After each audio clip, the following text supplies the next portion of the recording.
Here's another question here that was submitted last week.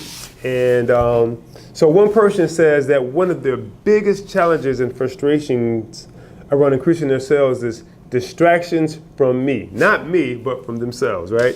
And operational variables from business. I don't know what operational variables from business could be, but they said they're distracted. So I get distracted all the time, right? I get distracted all the time. What do I do to keep myself from being distracted? One thing you can do is this particular device here that the world is clamoring over, going bananas about, that everyone has with them at all times of the day, every single day, looking at it 8, 20, 30, 40, 50 times a day. Put it away. Put your freaking cell phone away. It's super easy to get distracted as long as you have that device there. Now, it's going to be baby steps. You're absolutely going to need to take baby steps because a lot of us, I don't think we realize that some of the distractions that we have are basically addictions. Matter of fact, from what researchers say, the people in Silicon Valley, those geniuses over there, they create apps and different programs, Facebook included, that actually addict you, right? That actually work with that particular part of your brain that is easily addicted, right? You know, sometimes we're checking our phone just to see if we got a like, which doesn't do anything for you, right?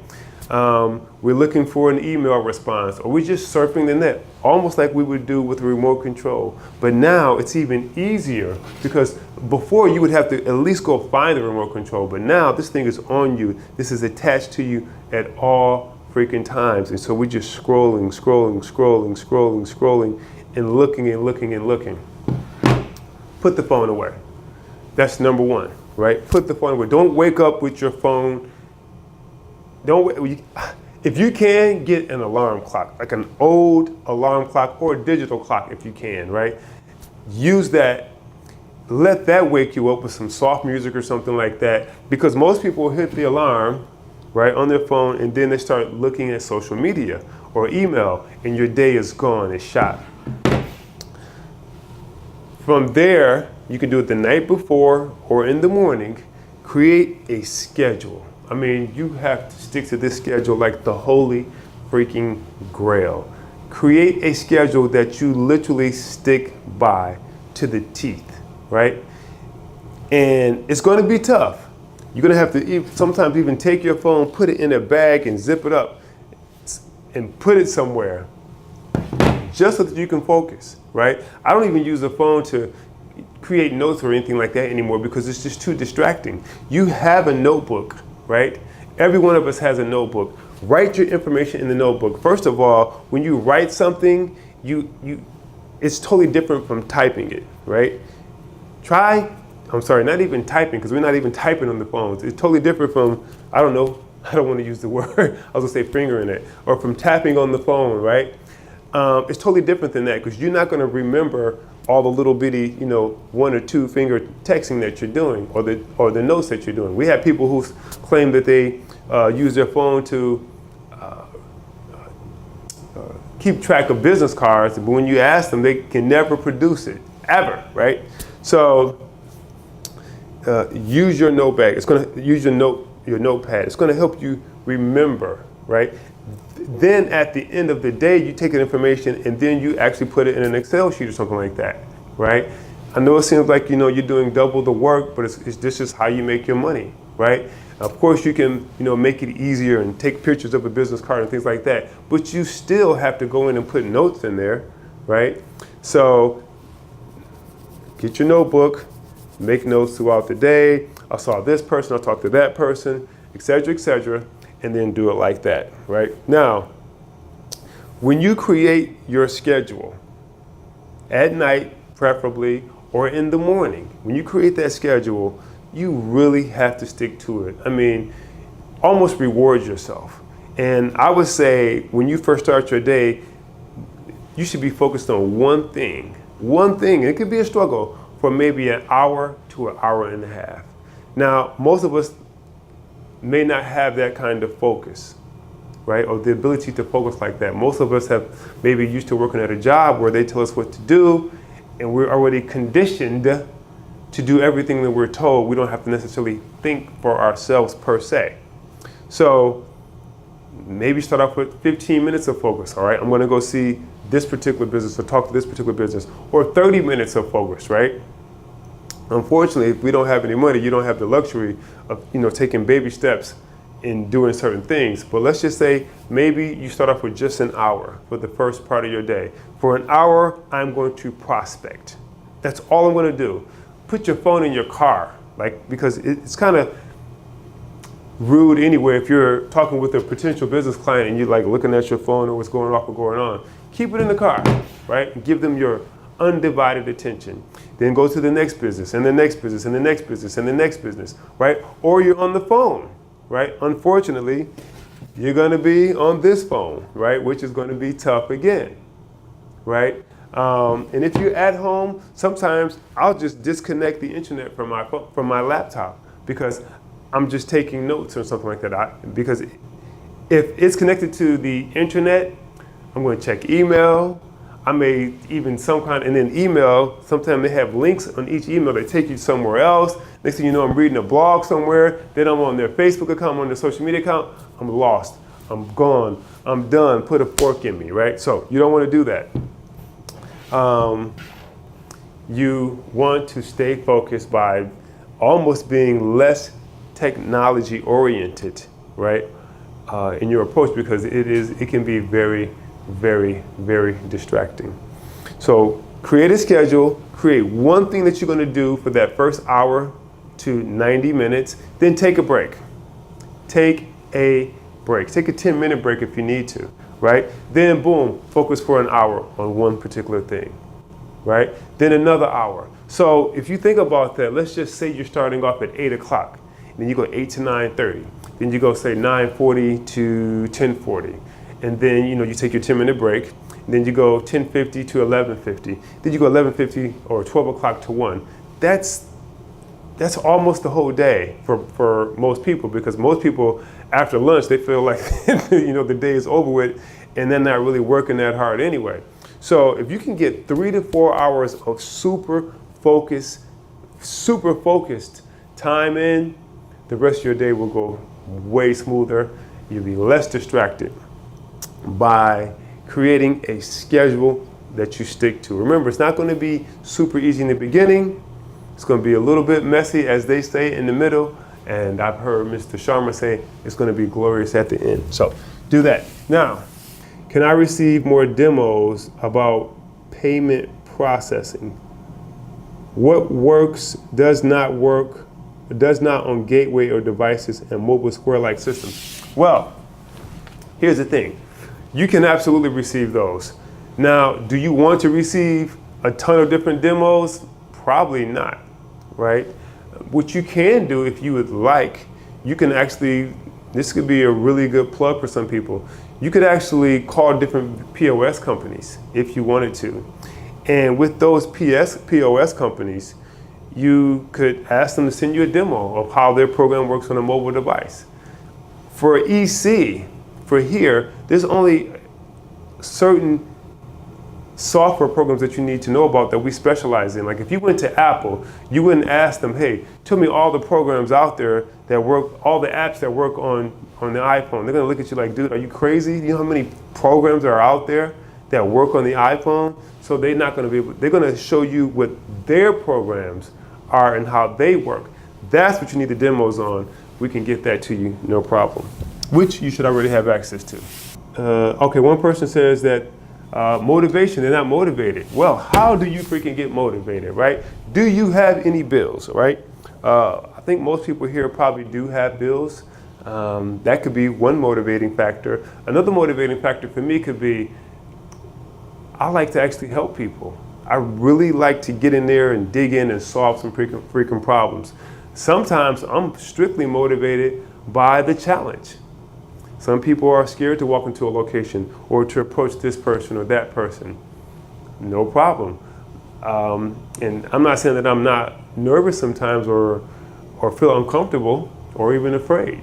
But hey, the challenge makes me feel good. And I'll walk into a location, with the freaking Star Spangled Banner or whatever, or some other Confederate flag in there, and hey, how you guys doing? My name is KhaazRa, and blah, blah, blah, blah, blah, boom, right? And see how people respond. I'm not gonna, walk into a pit of alligators either, but that's a challenge. I may walk into a doctor's office, right? And they're sitting there, everyone's sitting there looking at me, right? And I'll look around the room, right? And I feel like I'm in a movie maybe. Hello, hi, how are you doing, right? Because everyone's gonna have a different reaction, but I'm genuine though, right? That motivates me. Another thing that can motivate you, having goals, right? Now I know there's a lot of talk about being in the present and things like that, and you absolutely want to be in the present, for sure, while you're in the present, right? Even making goals is being in the present because you're thinking, you're there right then at that time, focused on creating goals, right? You're not thinking about when you were at the amusement park or when you were making love the other night or getting drunk or whatever. You're thinking about creating goals. So, and I know I'm kind of jumping off the topic here, but it's really very, very, very related if you think about it. So, create goals, right? And when you create goals, you have to work towards those goals. You have to sort of be futuristic in working towards those goals. And the reason I said, be in the moment is because you have the most fun. A lot of times we're not really motivated about things because they're not quote unquote fun, right? And some of the ways that things can be made more fun is by being in the moment and enjoying it. There's a book called Chasing Daylight written by Mr. Eugene Kelly, who was, this guy had it all. CEO of KPMG. It's kind of a sad story, but this guy had it all.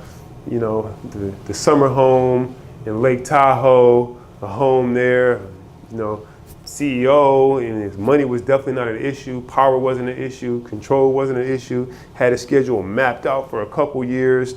Lovely wife, supportive wife, children, flying all over the damn place. I think he had would rack up almost 150,000 flight miles per year, right? It could be less than that. And, all of a sudden he lost it. All of a sudden he went to the doctor one day. His wife, I think, noticed something happening with his face, or it looked like it was like kind of sagging or something like that. And he found out that he basically had 3 months to live. I'm just going to shorten the story up. He had 3 months to freaking live. Some kind of brain cancer, no history of cancer in his family. He wasn't a smoker. The guy exercised. He said he went to bed at 11, got up at 11:30. I think I got up at 6 or 6:30, something like that. And just seemingly healthy life. And then boom, all of a sudden it all just, and he walked away, but he had to, basically with 3 months to live, he had to walk away from his position at KPMG as CEO.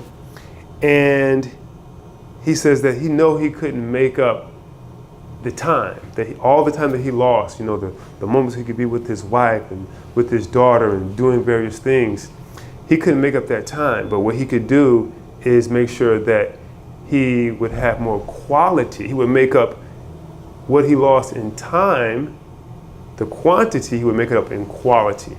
So he began to just go to different places that normally would be insignificant to maybe you or I, who we don't have it. Maybe we're not told by a doctor that, hey, we're only going to live a certain amount of time. And he would be simply maybe at a lake. And I remember one time he said he was, I think, in the forest or something like that. And, his eyesight began to deteriorate. He began to lose certain functions in his body. And in order to prevent himself from having seizures, he would have to sort of like close his eyes a little bit throughout the day or when he was somewhere, something about focal point. And he said that he would close his eyes and he could hear the trees moving, the wind blowing through the trees and sometimes the leaves blowing on the ground. And he said it would sound like water. And he said he began to just appreciate the moments. And he had opportunity to appreciate all those moments prior to that. But now that he only had a certain amount of time to live, every single moment he began to appreciate more. You know, when his wife was home, his daughter was there, even friends, he began to appreciate the moment more and more and more. And he says that he did say this in his book, that it was almost a blessing for him to be in that position. Now, of course, no one wants to be told they have 3 months to live, but some people don't get the luxury of planning their death, right? Sometimes it happens, right? And you don't get a chance to say goodbye to your loved ones and your friends and to do all these different things. He's having a chance to prepare. But he says, and what that has shown him is that and he wasn't in pain, just if you're thinking about that, having the chance to prepare allowed him to also see what he had missed and then also begin moving forward to appreciate every moment. He says that he hasn't been able to enjoy the quality, he hasn't had that kind of quality of moments that he had before than he had in this particular 3-month span. You gotta read the book yourself. But all of that to say, be in the moment, right? Be in the moment and you realize that you may have more fun, right? Sometimes we walk into a location and people aren't necessarily the nicest, right? Or we just walk in and walk out, walk in and walk out, walk in and walk out, or on the phone, and we're not taking the time to think, well, this person, maybe they're in a bad mood for the day. Maybe they're depressed. Maybe they got into a fight or an argument with their significant other, right? And by you coming in, saying something nice, giving kind words helps uplift them, right? But you won't realize that unless you're in the moment. If you're just on a treadmill, right? The treadmill of marketing, the treadmill of sales, the treadmill of pitching, of prospecting. If you're only on a treadmill, you may not realize that. So be in the moment, and I think that'll help motivate you. And if you could have any question answered about increasing your sales, what would it be? How to be effective? That's a loaded question. How could you be effective? I would say one way to be effective would be to follow through on what you've done. Follow through, for me, in this case, means to make sure that what I said was going to be done is absolutely being done. That would be effective to me. To follow through on whatever it is I'm promising someone or I've told someone I would do. I'm actually following through to make sure that it's done, because people talk all the time. People say this, they say that, but how often does it get done? I want to change the world. I want to do this, I want to do that. I'm guilty myself of saying all this stuff. But if I don't follow through to check it off, to make sure that it's done, and it could be something small for someone, like, hey, you know what, this person needs, they need paper, right? Or this person needs, to have better customer service, or this person needs to have this person called back, or this person needs to have that delivered to them, right? Something that you don't do yourself. Maybe you call FedEx or you call customer service or tech support, and to make sure that it absolutely gets done, right? Maybe you told them you were going to call them back to make sure everything was okay. Maybe you told them you will always be there. But when they call you, when they have a problem that you don't know about, you're not there for them because you haven't checked in on them. So follow through and make sure that you check off the box. To me, that would be effective. That's all for today. Any questions whatsoever, I'll be sending you out a survey. Feel free to shoot it to me. I love to answer any and all questions. I have tons of experience myself. We've sold billions of dollars, literally. And I think that during that process, we picked up quite a few things that we'd like to share with you to make sure that you also benefit from whatever we've done, okay? Thanks for tuning in.